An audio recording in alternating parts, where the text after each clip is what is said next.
I'm Bryan. I'm a retired police officer. I did 30 years law enforcement. I love travel. I love cruising. I've made cruising my part-time job after I retired. So I own some travel agencies and I enjoy travel. I've been to European countries, Asia, Russia.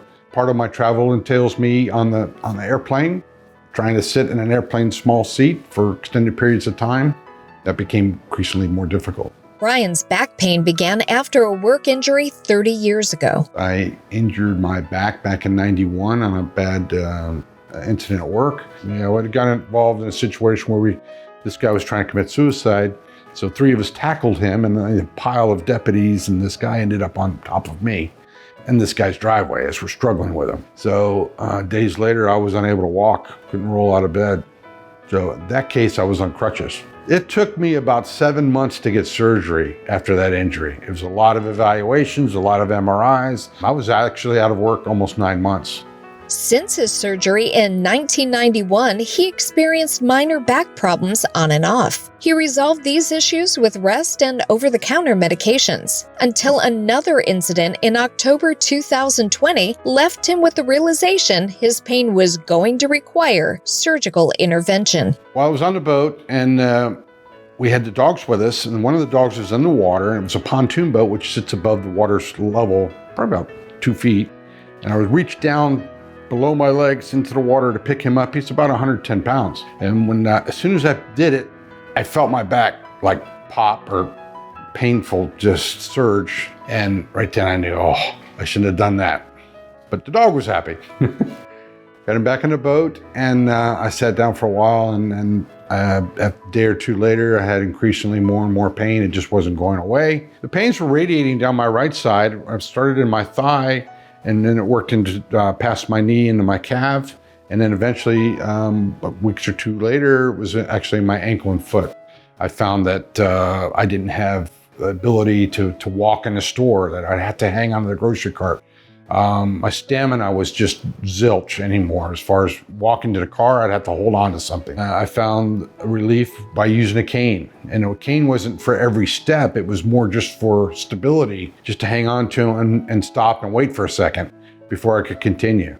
In late December, Bryan met with a surgeon and they told him he needed a fusion. The pain management group initially gave me pain medication. They upped it. I called the next day. I said, this is not working. They upped it again. From there, they gave me 2 epidurals procedures, which I had a minimal relief, but the pains came back again. And the next thing I know, I was sitting down in front of a surgeon. He had my MRI on the screen and he started explaining to me where he was going to put pins and rods on the following Tuesday. I said, time out. This is not for me. I know what it entails. I know that it creates stiffness in that region of the back, and then the long-term effects, it's going to put extra pressure on the rest of the joints, and it's not for me. It's not for me. It's not for my lifestyle. It's not something that I'm willing at my age to submit to. So I said, no, that's not going to happen. I'll continue with the pain meds and seek other treatment. He continued to search online where he discovered the Bonati Spine Institute. Initially, I just did an interview with a patient consultant that requested all my paperwork and the MRI to be sent over for a doctor's review. And then a doctor called me a week or 2 later. The doctor spoke to me, and the first thing he said, well, the first thing I remember for some reason, he says, no, we don't believe in pins and rods. We want to go in as minimally invasive as possible. And they started explaining the surgery and how it would be, and that they've reviewed my MRI and they were quite confident they'd be able to help me.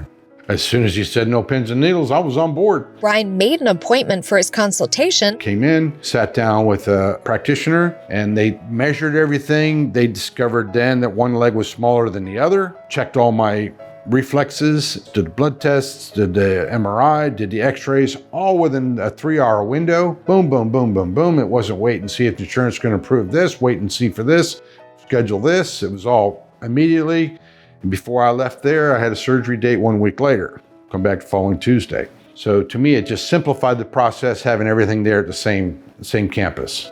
The MRI was up on the wall, and you could see that the bulges, 4 in a row that were all, and the 2 at the bottom were greatly impacting the spinal cord And it's no wonder I was in pain. And he says, I can make you pain free. It's going to take 2, maybe 3 procedures, but we can make this happen. Just go for it. I'm ready to go. And by then I'm looking at 3 months of pain already. I'm ready to get it resolved.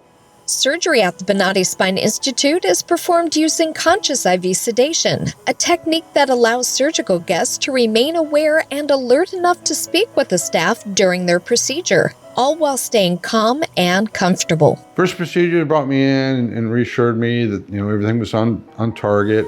I could see it on screen video to my right, and I could actually feel them snipping the bone. It's like they were like a nail clipper on the bones. And then they were asking me, they were testing pain thresholds, and they were asking me, did I feel it in my back versus my leg versus my ankle, where I was feeling each pain, where it was radiating to.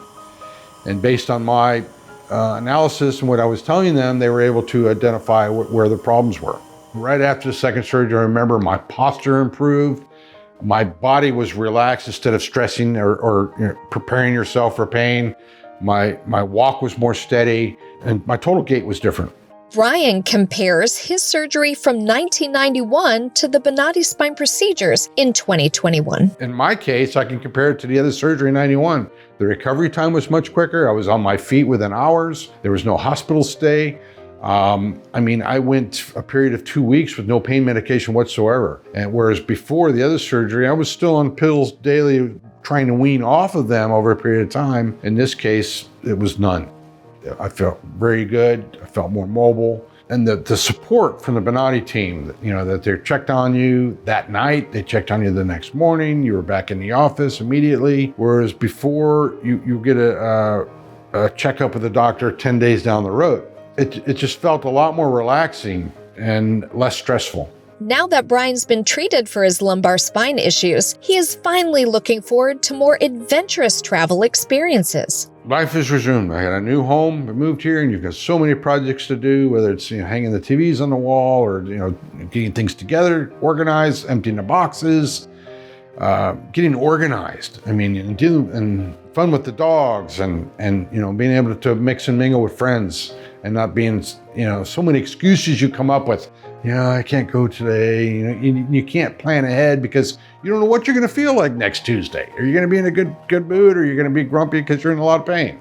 And my friends have noticed, like, wow, you can walk again. Wow, you can tell you're feeling much better. I could tell you were in a lot of pain last time I saw you.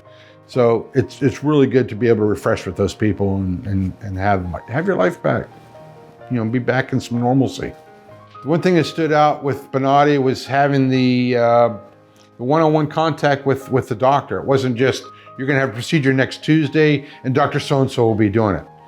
He was there in front of me, standing in front of my MRI, and was quick to say, hey, this is what we're going to be able to do for you. I think the support before, during, and after is unheard of. It's just unexpected. And with that support and what we're going through on our end, it really helps. That's every 2 weeks I get a phone call. How's everything going? How you feeling? Do you need anything? And that helps a lot. Don't delay. Go out there, get it done. It's an easy procedure.